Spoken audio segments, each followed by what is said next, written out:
My name is Peggy Towns. I'm the league president this year, and as most of you know, the league does not support any party or candidate. Our object is to get as much information out to the people so they can make an informed vote, and that's our function. Tonight's debate is being recorded and will be made available to all of the local media. And unfortunately, we tonight did not have our voters' guides. They weren't available to us. So the local ones will be distributed around town in the libraries and different places. So they were, the local one was in the Sunday paper. So hopefully you benefit from that. It is that we had the league set up a vote 411, and you can go in and put your address in there and get a customized ballot of what it's going to be when you go to vote, which would be very helpful if you're interested in that. And get it before vote411.org. I want to thank you all for coming tonight. I'm not going to stay here very long, but I want to thank all the league members that are here that are participating in setting this up and getting it going. So I'm going to go ahead and turn this over to our moderator, Kaylin Ray. Good evening. My name is Kaylin Ray, and I'll be the moderator for tonight's Candidates Forum and Debate. Only contested primary races will be featured tonight, and only races at the county level. Please keep in mind that primary elections are held by the political parties to choose the candidate that will represent their party in the general election in November. When you vote in a primary election, you must choose which party primary you're going to vote in, either the Democratic or the Republican. And you may vote only once. In other words, only in one. And only once in one. As a result, each race is going to be among candidates of only one party. Because there are really 2 elections occurring for each office, it's always a challenge in primary elections to decide how to best present the candidates in a debate. Tonight, we will be presenting all of the candidates in contested elections for a position, both Republican and Democratic, at the same time. The candidates in a party will be seated together. We'll have the Republicans on my right and the Democrats on my left. So remember that these are 2 separate elections. You will not have both Republicans and Democrats on your ballot. Sometimes that's confusing in primary elections. Precinct 1, place 1, if the candidates would please come forward. There are 2 Republican candidates, Sylvia DeLeon, Muzzy, Naomi Narvaez.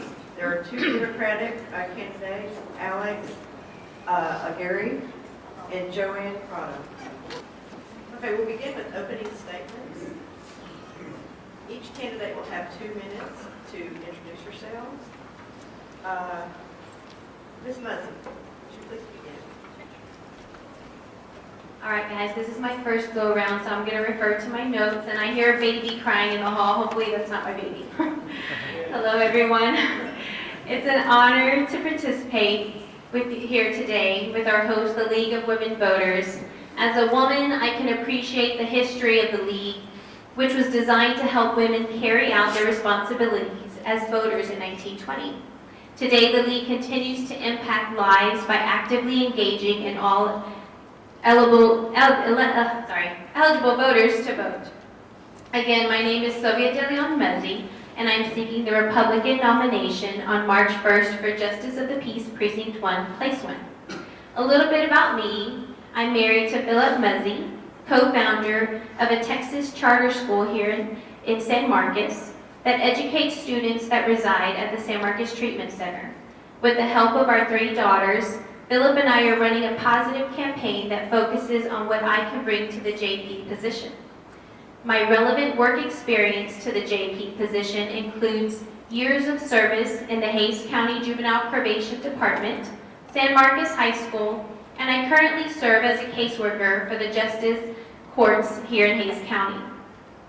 Most recently, I was nominated as the presiding officer of the Hays County Truancy Committee. Working for the Justice Courts in the government building, I see a lot of the politics that so many of us are tired of. I'm not a career politician. My goal is to improve the court system here in San Marcos. My ties to the community are deep. I am a San Marcos native. My children were born here and go to the San Marcos public schools. I have family and friends here. I'm a graduate of Texas State University.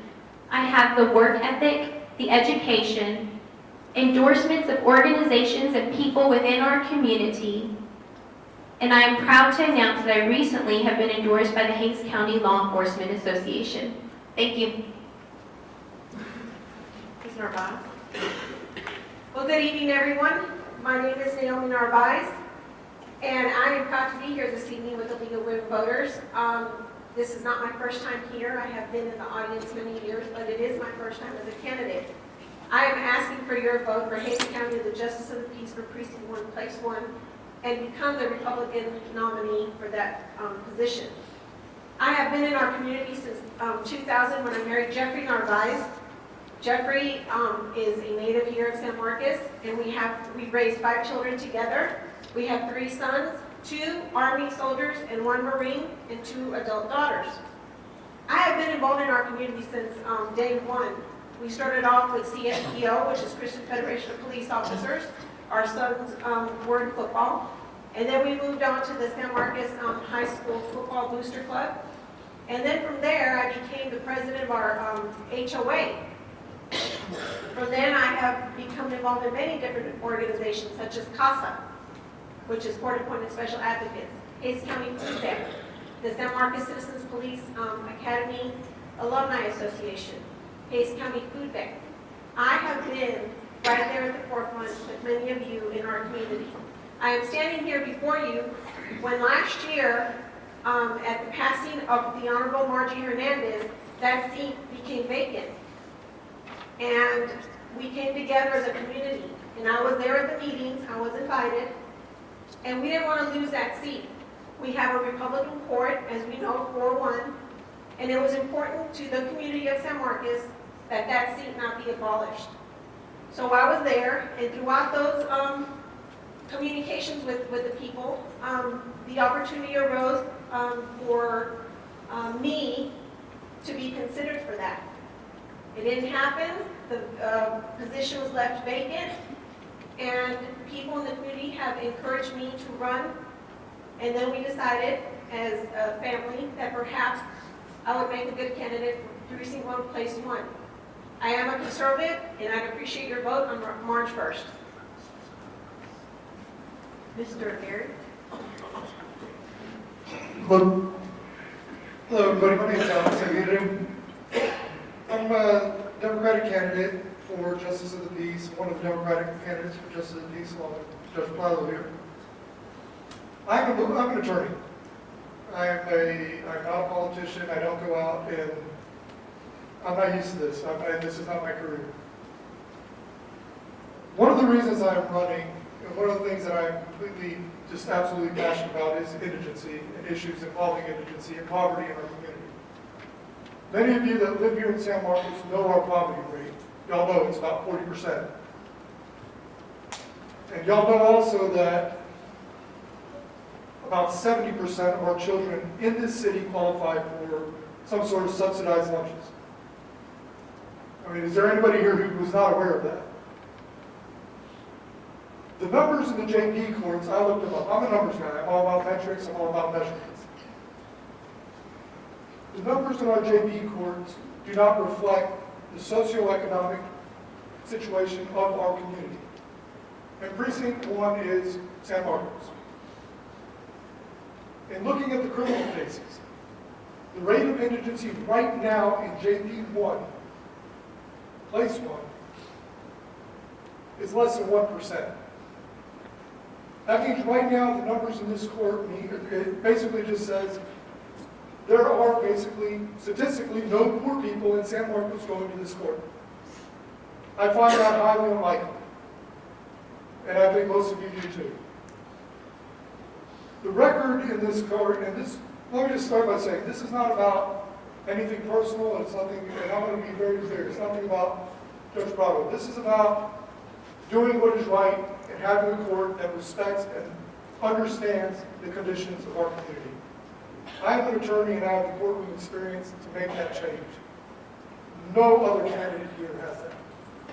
And I'd ask for your vote. Thank you.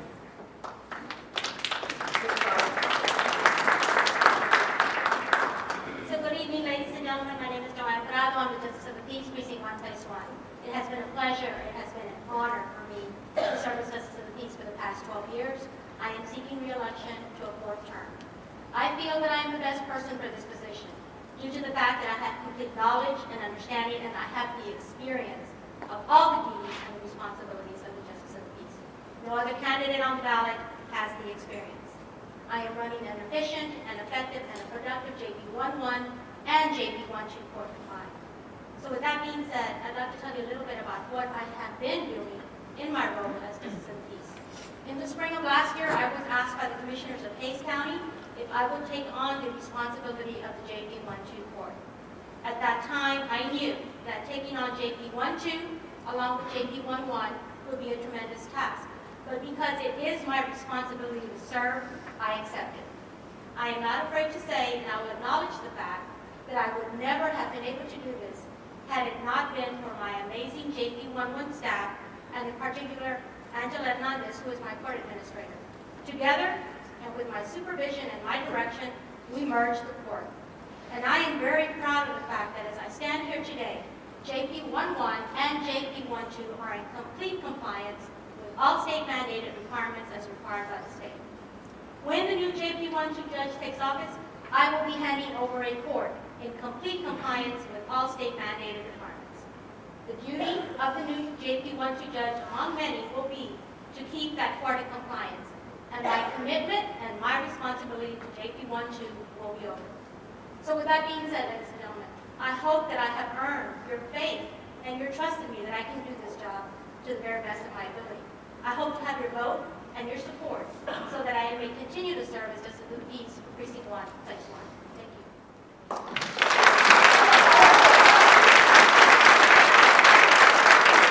Moving on to these questions at this point. The first question is, what is your highest priority as Justice of the Peace? Ms. Muzzy? Highest priority for this position right now currently is to rebuild the relationship between law enforcement and the courts. The biggest concern talking to the law enforcement community is availability. And what does that translate to? The safety for our citizens.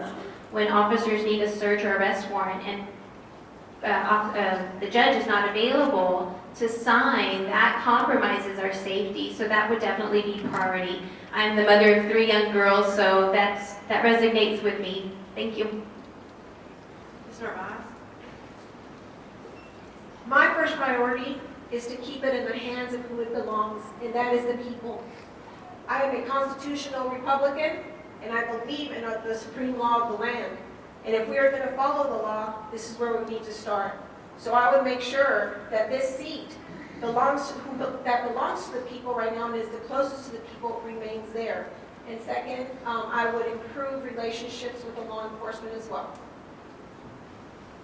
Mr. Gary? My priority is to actually be a judge. That sounds very simple, but it's true.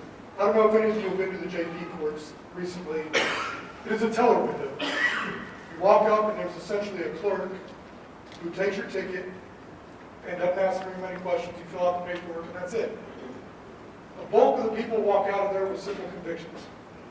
There's more options. My priority is to get people out of the criminal justice system, to have them do deferred dispositions, to have them invest in our community through community service instead of just some sort of clean and pay system. Avoid the teller window. To be an actual judge and interact with the people. There's more than like 2,000 cases over the last 4 years that's just the case. It was just, they had no interaction. It was just somebody walking up to a clerk, and that's their interaction with the court. That is not being a judge, in my opinion. My opinion is you sit at the bench and you be a judge. Ms. Prado? Although I feel that all the responsibilities of the Justice of the Peace are important, if I had to pinpoint one, I think it would be to be fair and impartial over all cases with the court.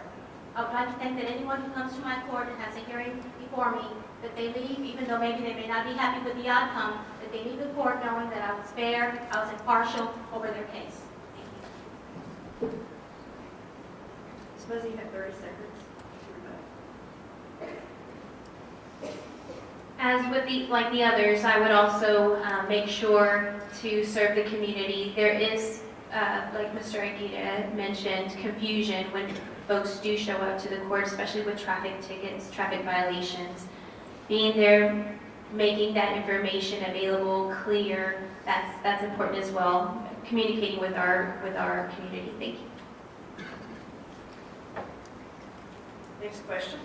How would you weigh the facts in a case to determine the amount of a bail bond? Ms. Narvaez? Well, of course, that would involve the level of the crime. I believe that right now, as it stands, we have a lot of fees, a lot of taxes, and we need to be able to not assess so many fees to individuals, but find an opportunity or a way that people can perhaps do community service instead. And so that would be something that I would look into instead of just setting bonds and having them sit in jail. Mr. Gary?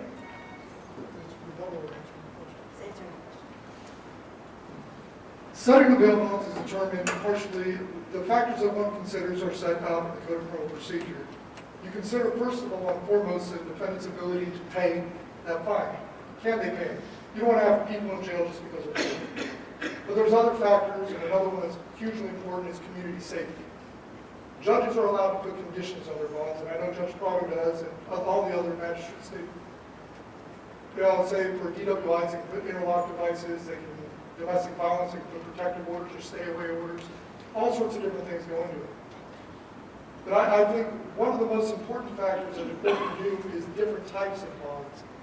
Implement more personal bonds for people who have strong ties in the community and are not flight risk, or implement cash deposit bonds where instead of paying the bail bond company, they deposit a percentage into the court. They get that money back once their case is over.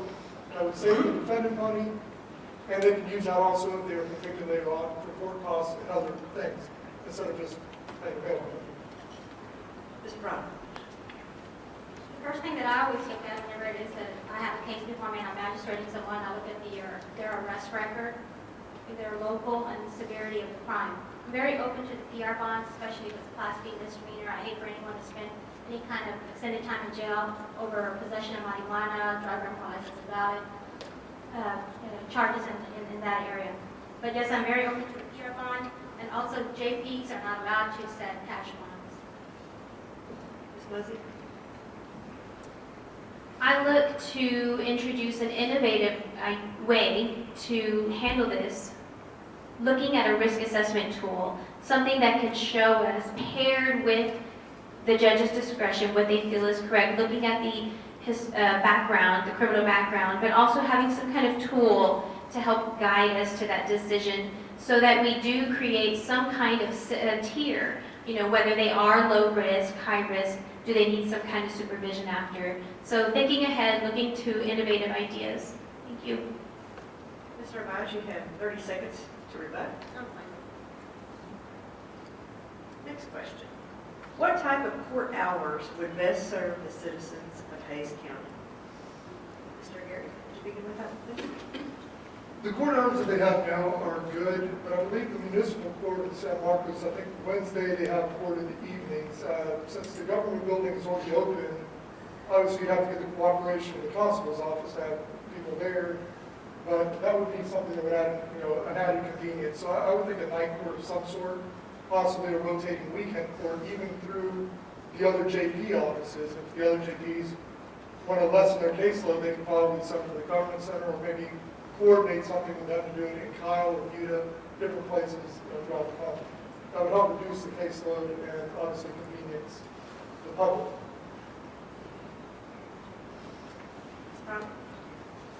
Currently, the office hours are from 8 to 5. We close the office at 4:30 in order so that the girls can go ahead and, gosh, I lost my train of thinking. So that they can go ahead and close out their tills and their personal desk. But I did try opening up the office for an extended amount of time, I guess maybe about 3 years ago, and it didn't work out very well. I didn't have a whole lot of people coming up to the window after 5 o'clock. So yes, I think that the hours that we're offering at this point are working out very well. Ms. Muzzy? Currently, I work at Justice of the Peace Precinct 2 with Judge Smith, and there we do have a court administrator who is there at 7 a.m. And I really think that does help the community, those that need to get to work before 8 o'clock. Someone is there to go ahead and take care of that business. That's not, she leaves at the end of the day, so the pay is the same, the salary is the same. She's just making herself available to the community. So I think incorporating something like that would be wonderful. Ms. Narvaez? Well, I believe the hours that are there are fine. I'm not looking to have the county spend any more money, but if there is a need for it, and I'm doing the job, that needs to be done, then we won't need any extra hours. However, if there is a need for it, then I would make myself available. I will always be available. You have 30 seconds to rebut. That would be fine if you have experience actually being in a courtroom. If you've actually dealt with defendants, you've actually dealt with plaintiffs, defendants in civil or criminal cases. But for people who have zero experience, it's going to take a lot of time to learn a job. It's not something, the courtroom is not something that is native to anybody. And frankly, on this stage up here, there are only 2 people who have real courtroom experience.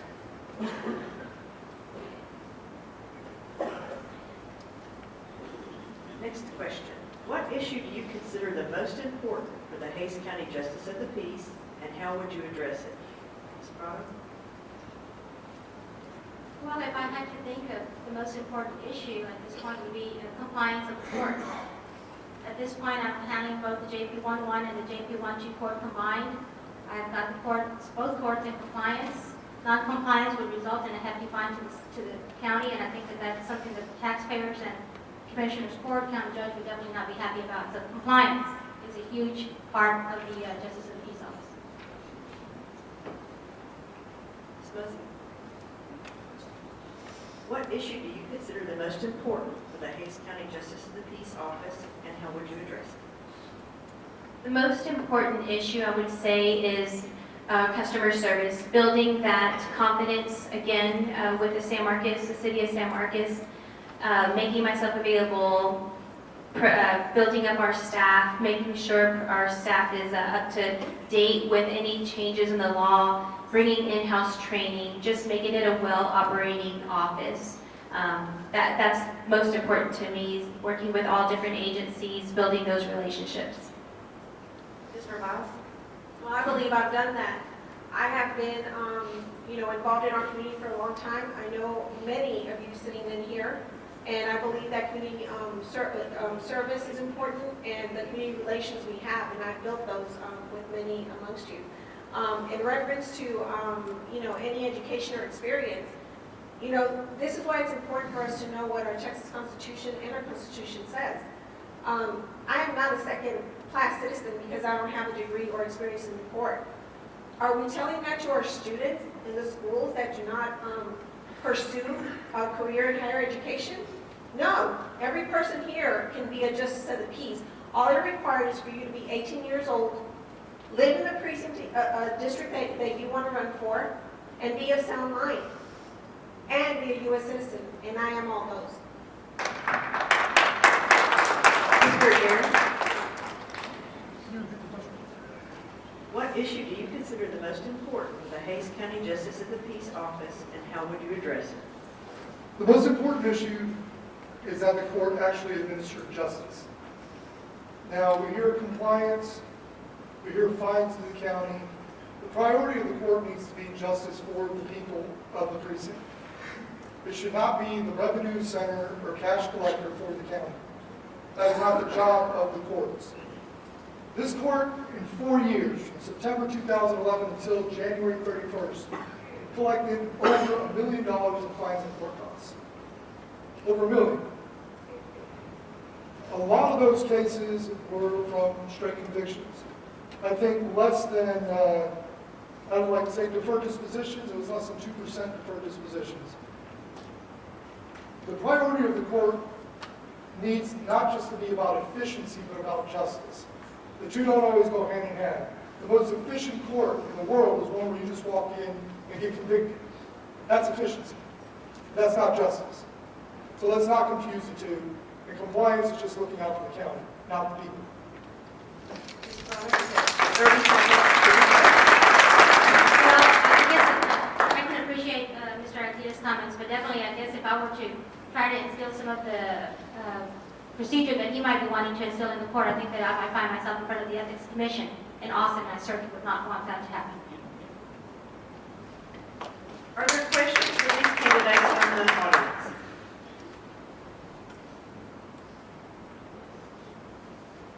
No questions for the candidates, then we'll move on to closing statements.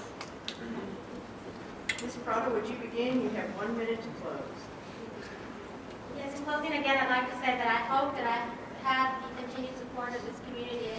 Again, it has been a pleasure and honor for me to serve as Justice of the Peace for this precinct. I have acquired a huge respect for this community. I hope to be able to apply my experience and my knowledge to move forward with the court. I'd like to address also a la gente que no habla español, mis amigos, mi familia que están aquí, por favor, que voten Prado y les agradezco su apoyo. Gracias.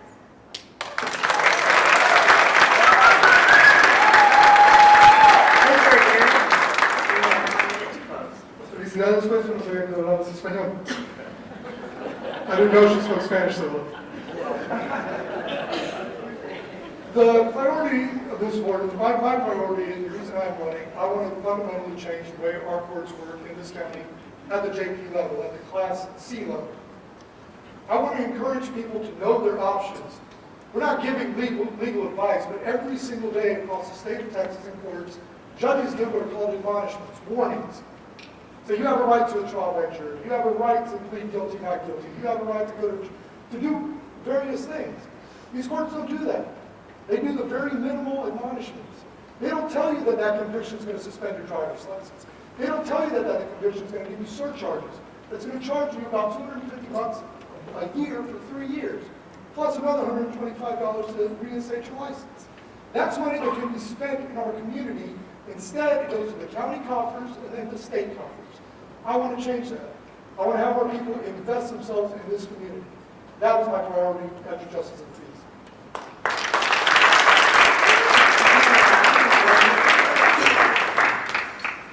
Well, once again, thank you to the League of Women Voters for allowing us to come before you, for sending, putting this together.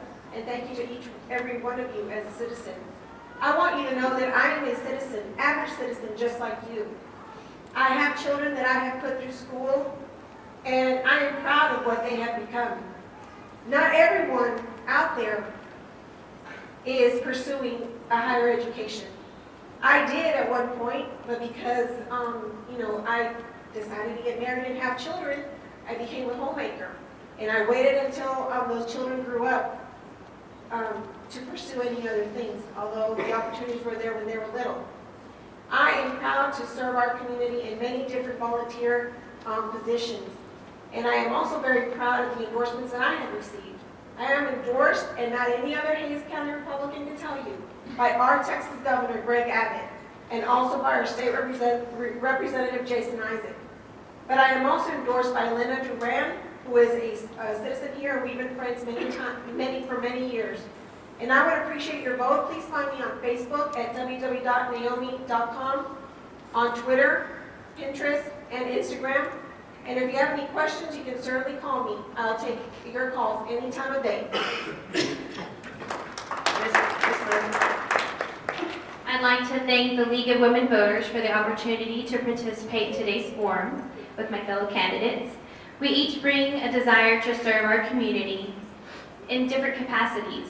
My vision is to apply my sense of commitment, pride in community, years of work experience with Hays County, my education, my awareness of the responsibility a justice has to our citizens, and my commitment to rebuild relationships with our law enforcement to make safety for our community a priority. I'm one of you. I'm a servant, I'm a leader. I'm Sylvia De Leon Mezzi, and I'm asking for your vote on March 1st for the Republican primary. You can find more information about me at sylviamezzi.com. Thank you.